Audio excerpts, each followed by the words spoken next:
Como vai, pessoal? Tudo bem? Mais um vídeo sobre tratamento de água de poço. Antes de começar o vídeo, eu peço que você se inscreva no canal, quem não for inscrito, clica aqui embaixo na inscrição e dá um joinha para nós, que isso ajuda bastante no nosso canal aí. Eu expliquei no início como fazer o tratamento da água, né, através dos filtros, expliquei a parte das bombas, a parte do tanque, mas uma coisa que pode ser a curiosidade de muita gente é que produtos químicos, né, quais são as substâncias que eu posso utilizar para tratar a água. Então, a primeira coisa que eu fiz, a partir do momento que eu drenei, né, fiz a sucção e trouxe a água do subsolo, foi medir o pH, né, dessa água. Para as pessoas que não sabem o que é o pH, a água ela pode ser considerada uma água de natureza ácida ou de natureza básica. E a gente chama de pH justamente o nível. Se ela for uma água que tiver esse potencial abaixo de 7, ela é uma água considerada ácida. E se for uma água com potencial acima de 7, é considerada uma água básica. É muito comum as pessoas usarem a expressão alcalinidade, né? A água alcalina. Quando eu drenei essa água, o pH que eu encontrei foi de 6,1. E a alcalinidade estava em torno de 40 pontos por milhão, 40 ppm. Depois eu vou explicar o que são os ppms. Então, depois que eu descobri que o pH estava em torno de 6,1, qual foi a minha primeira atitude? Eu tinha água descansar um pouco e clorei essa água. Mas que cloro que eu usei? Como funciona a questão da cloração da água? Eu utilizei um cloro que é utilizado para piscinas, chamado cloro estabilizado. Você pode encontrar ele em pastilhas ou ele em grãos. Eu utilizei a opção em grãos. O cloro é um produto gasoso, então você vai encontrar produtos clorados. E esses produtos, à medida que eles vão se diluindo, eles vão liberando o cloro no meio aquoso, vai reagir com a matéria orgânica, oxidando essa matéria orgânica e também os metais que ele encontra na água. Então, é muito comum quando você mistura o cloro na água, e essa água tem algum metal como o ferro, por exemplo, ela muda de cor na mesma hora. Então, o que eu fiz? Eu clorei a água, nesse caso aqui, num tanque de 600 litros, eu usei uma proporção de cloração chamada de supercloração ou hipercloração. Eu coloquei 12 gramas de cloro isocianurato deidratado, e com esses 12 gramas foi suficiente para tratar todo o tanque, né? Então, eu vou passar a utilizar outros produtos também, como o hipoclorito de cálcio, com concentração de 65% ativo de cloro, e depois vou tentando outras maneiras de desinfecção da água, mas a princípio foi essa a concentração que eu encontrei para esse tanque. E interessante que logo depois de umas 2 ou 3 horas, toda a matéria oxidável, que seriam as substâncias orgânicas da água, já estavam completamente oxidadas e você não tem nem cheiro mais na água, aquele cheiro, como eu falei, um cheiro forte na água, né? Eu gostaria de alertar sobre alguns riscos que existem na utilização de produtos clorados para tratamento de água, cuidados que nós temos que ter. Existem alguns riscos no uso do cloro quando adicionado à água. Um desses riscos é a criação de um ácido chamado ácido hipocloroso, que vai reagir com a matéria orgânica produzindo gases. Esses gases são nocivos, eles podem inclusive lesionar a mucosa, né, as peles das mãos, do rosto, então ele tem que tomar muito cuidado, usar sempre máscara, luvas para tratar com esses tipos de materiais. Logo após a utilização do cloro, eu deixo um tempo a água sofrendo a desinfecção, ela vai oxidar toda a matéria orgânica que tem, e é um ponto importante que eu gostaria de falar sobre a questão da matéria orgânica. No subsolo, quando nós drenamos a água traz consigo todas as substâncias que no subsolo existem. E duas substâncias muito importantes que vêm com a água e que dão a tonalidade amarelada à água são os chamados ácidos úmicos e ácidos fúlvicos. Esses dois ácidos, eles são criados a partir da decomposição da matéria orgânica pelas bactérias e micro-organismos que existem no solo. E esses ácidos, quando em contato com o cloro ou com os derivados do cloro, com cloramina, o próprio ácido hipocloroso, eles geram um composto chamado trialometanos. Esses trialometanos são muito citados em documentação e estudos ligados ao tratamento de água.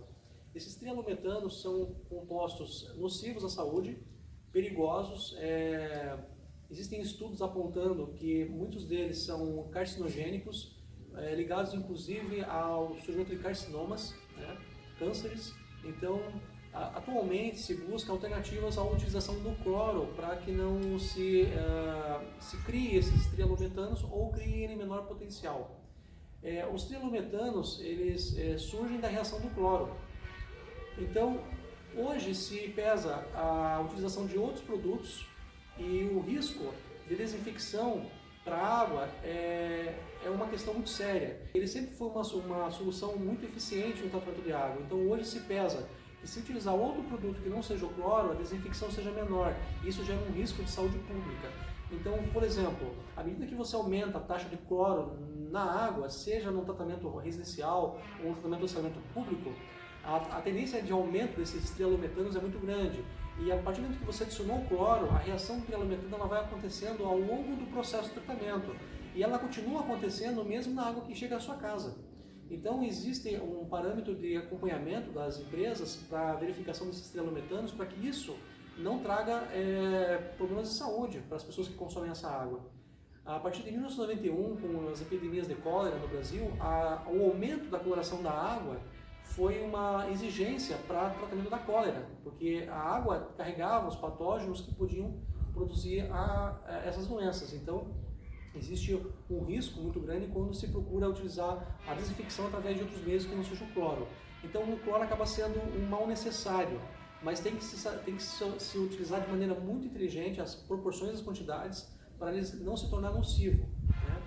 Então, o cloro ele tem uma reação muito mais forte quando a água está numa condição ácida. Então, por isso eu optei por utilizar o cloro na água logo que eu bombeei do poço, porque ela estava com pH de 6,1, então ela estava numa condição ácida. Então a reação do cloro vai ser muito mais forte, ela vai oxidar muito mais rápido a matéria orgânica, a tendência de produzir trialometanos é menor na água ácida do que na água alcalina, ou na água básica, que é o correto dizer. E logo após esse processo de oxidação da matéria orgânica e da extinção de gases nocivos, você percebe o cheiro, né? Não tem mais cheiro à água. E existe uma questão muito comum, quando o cloro ele se dissipa na água, ficam uns compostos clorados, que é chamado também de cloro composto, ou cloro complexado, e esses são chamados de cloraminas. Quando você sente o cheiro de cloro na água, ele é por dois motivos. Ou o índice de cloro muito alto, acima de 8 ppm, né, de cloro, ou já não existe mais cloro nenhum e que você está sentindo o cheiro da cloramina, que são os compostos nocivos do cloro. Então, o cloro em si, quando adiciona à água, não tem cheiro nenhum. Quando você chega a sentir o cheiro é porque ou não tem mais cloro nenhum, e está a reação das cloraminas, que é o composto negativo do cloro, ou a taxa de cloro está muito alta realmente, acima de 8 ppm. O que é o ppm?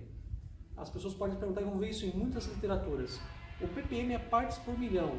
Então você tem, para cada 1 litro de água, você tem a medição de ppms, quando você tem solutos dissolvidos. Então, vamos citar aqui um exemplo. O cloro, para tratamento de piscinas, ele é indicado de 0,8 a 3 ppm. O que isso significa? Até de 0,8 miligramas até 3 miligramas de cloro por litro. Então essa é a quantidade, com a condição segura para a utilização de uma piscina. A água potável ela é indicado no máximo até 2 ppm, até 2 miligramas de cloro por litro para tratamento de água que chega à sua casa. Acima disso você já começa a sentir um gosto ruim na água e se torna nocivo para a saúde humana.